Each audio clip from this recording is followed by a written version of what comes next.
I certainly liked and appreciated and respected Metallica, but I was still trying to figure them out, sort of, because it was so much more extreme than the music I listened to. And again, you got to keep that in the place and time.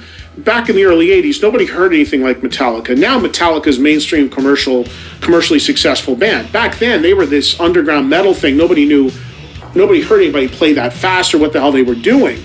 So I really didn't completely process Metallica until, more into Master of Puppets, and in that zone is where I really started to kind of understand what they were doing, and my ear warmed up to liking them. Of course, now I love them.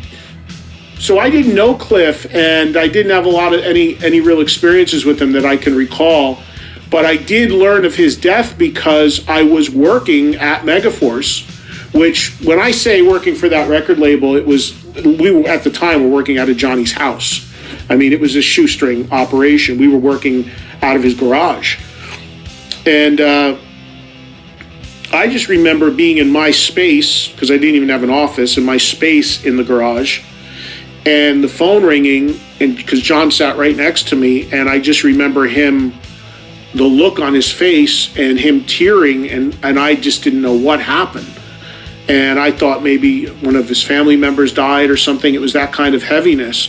It turned out that he had gotten a call from Europe about the accident, and that Cliff was gone, because I believe Anthrax was on tour with them at that time, although not in the same vehicle. Yeah, John managed Anthrax, so they would have called and said, hey, or somebody from the tour called, even though Johnny was not working with Metallica anymore on any level. There was obviously a huge history there, and he was, and then went right through the house. I mean, his wife and everybody just devastated and crying like they lost a family member, which they felt like they did.